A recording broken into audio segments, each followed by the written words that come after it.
So, ayan guys, ipinapaayos sa atin ng GoPro ni Kuya Justin sa anak ni Nanay Sara. So, ito na siya. So, picture mo na tayo for thumbnail. Alright. Yun what's up mga ka-cute? At panibagong araw tayo ngayon, panibagong vlog. Yan, at andito yung padalang GoPro kay Justin. Ito yung kinuha natin sa airport nung nakaraang buwan. At ito, papaayos natin kay Kapakpak para pagdating ni Justin dito sa Bukana, gagamitin na lamang niya. At may mismong si Nanay Sara yung nagsabi sa akin na ipaayos na ito kay Kapakpak para pagdating ni Justin ay wala nang problema. Ayan, at buksan natin kung anong laman itong ano. Ayan, ito yung GoPro Hero 12. Ito yung bagong labas na GoPro. Ayan, at kasama nito, ito yung battery. Tapos ito yung handle. Tapos ito yung kanyang memory card. Ayan, tingnan natin itong laman ng box.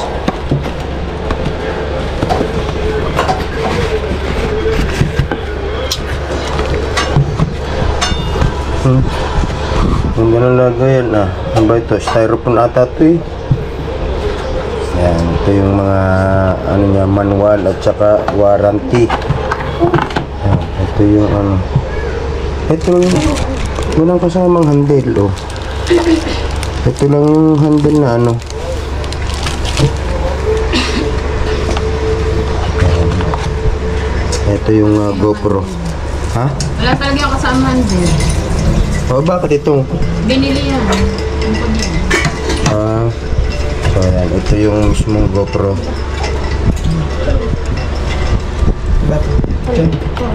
Ito yung kanyang ano, charger.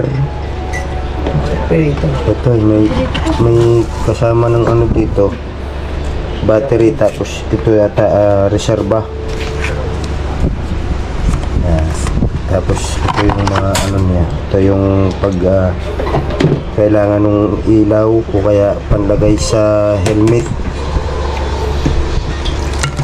Bahala na si Kapakpak pag-aayos niyan. Tama ako si dapat itong GoPro na to, nung makuha ko ito sa airport, doon sa pinagpadala ni Nanay Sara, dapat ito ay ipapa LBC o kaya basta dapat ito ipapadala kay Justin nung siya ay nando kay Jokes MTV sa Mindanao. Kaso pagdating ko doon sa LBC, hindi pwede, ayaw nilang tanggapin kasi may battery. Pwede daw ipadala sa LBC, hindi kasama yung battery. Iba nang hindi ko alam kung bakit. Yun, o nga pala, kasi ito nasabog daw pag iniano sa eroplano, kaya hindi na rin naipadala. So ngayon, ang mga ka-cute, ang plano dito ngayon ay pupuntahan na lang ni Justin dito sa Bukana. Siya na yung personal na kukuha. Ayan, at aayusin na ito para pagdating dito ni Justin, gagamitin na lamang niya. Ayan, bahala na si Kapakpak dyan. So, ayan guys, ipinapaayos sa atin ng GoPro ni Kuya Justin sa anak ni Nanay Sara. So, ito na siya. So, picture mo na tayo for thumbnail. Oops, ulit.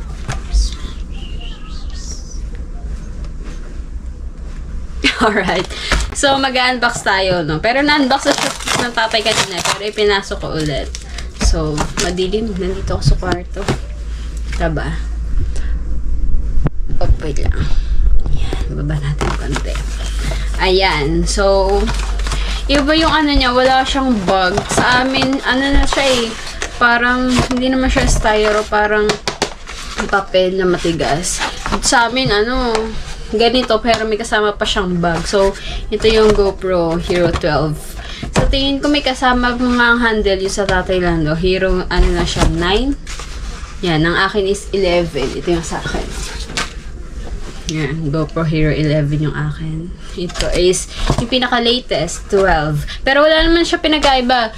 Ano lang siya, 5.7k hanggang 5.7k yata to. Yeah, 5.3k pala. Pero hindi naman siya nagagamit pang mga movie yun or short video, no? So, wala siyang halos pinagamit dito sa 11 tsaka 9.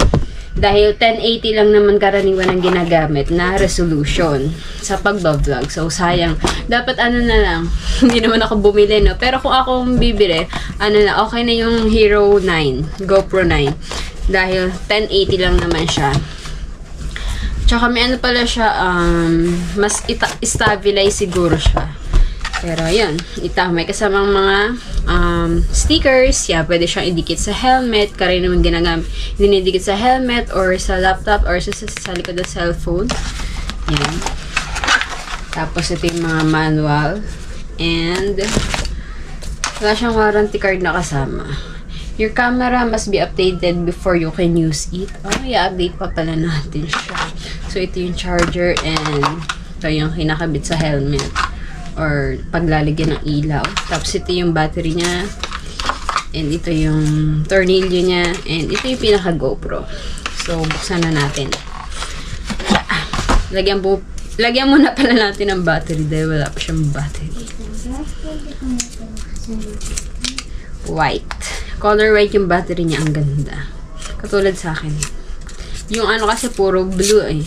Yung mga lumang version ng GoPro, blue ang ano niya. Tsaka pala yung ano niya, yung casing niya, basta may dot. Hindi siya plain. So, yan. Lagyan natin ng battery. And, ng memory card pala.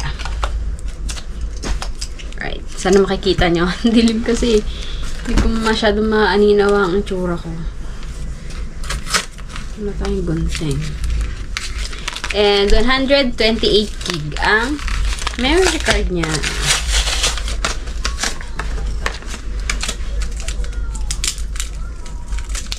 Hindi naman siya madaling ma-full storage itong 128 gig. Ang mas mataas kasi 256 pero hindi siya madaling mag full storage nga.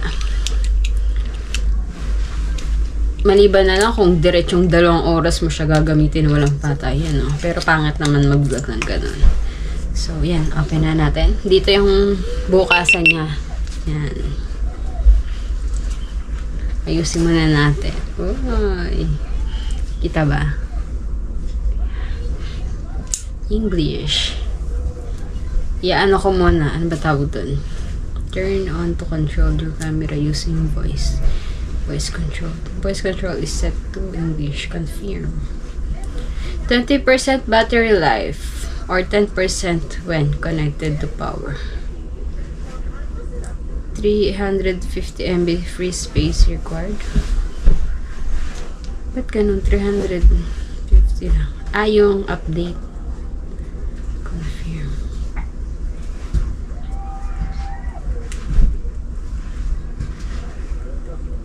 Kailangan pala siyang i-charge muna bago i-update kasi 20% na kailangan ay 16% na lang yung battery. So, i-charge ko muna saglit. So, ayun guys, na-update na natin. So, kailangan pa siyang i-update. I-connect sa cellphone bago siya ma-update. So, na-i-update ko na ulit-ulit. So, ayusin naman natin yung settings niya. Sa desired settings niya para diretso gamit na ni Kuya Justin. Alright. Yan. Ang ganda niya. Ibang-iba siya talaga sa akin. 11 lang yan sa akin eh.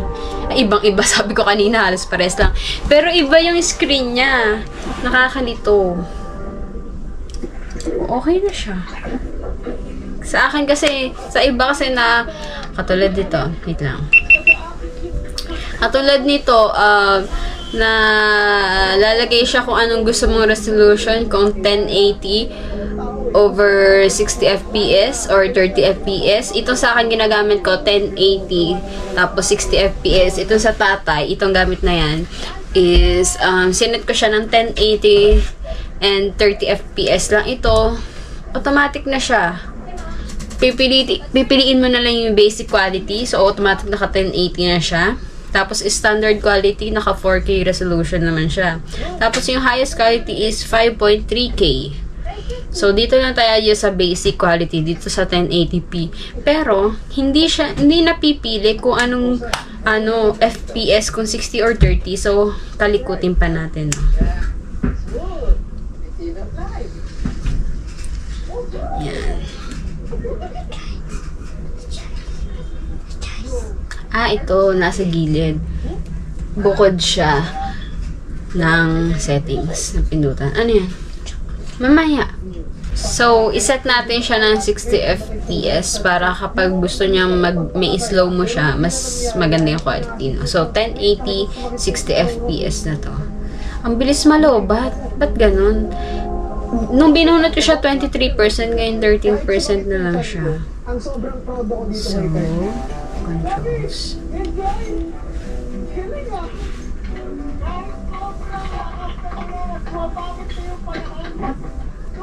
Enjoy na enjoy pa rin sila. Ayun na! Mami, ayun na, mami! Alalap na, binigubig siya!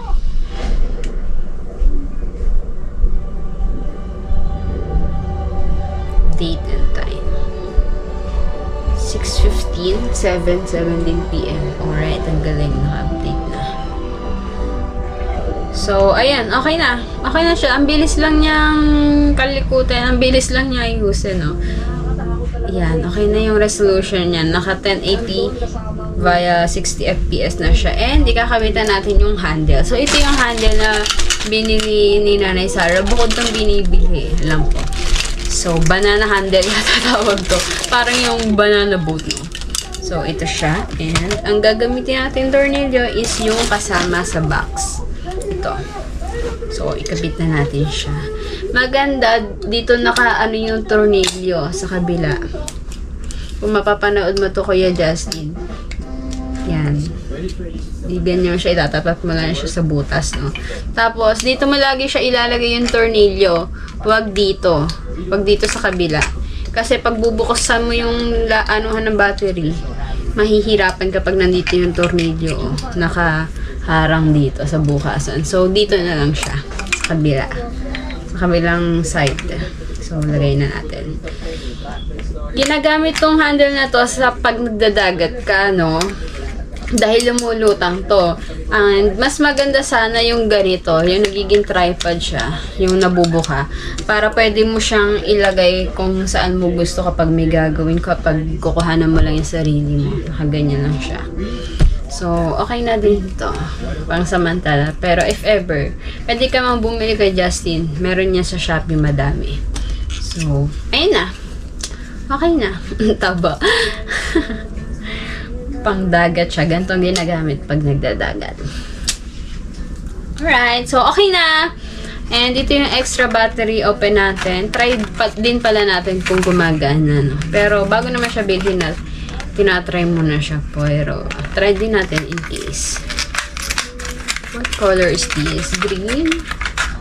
For Hero 10 and 9. Nakalagay. Terrasin.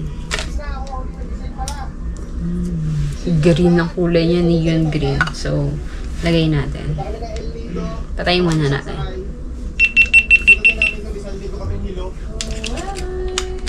Alright. Ito yung original battery, yung white. And ilalagay natin itong green. Neon green.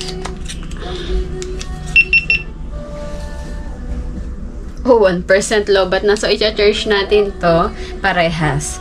So, ayun lang. Dito na natin tatapusin na ating vlog. So, ang maximum pala ng memory card natin is hanggang up to 7 hours bago siya ma-full storage. Pero, hindi ka naman magbablog ng ganun katagal. Pero, if ever na matatamba ka ng videos na hindi ka agad makapag-edit yan, up to 7 hours yung vlog na magagawa mo. So, hanggang dito na ang aking vlog. Ay, vlog pala to ni Nanay Sarah.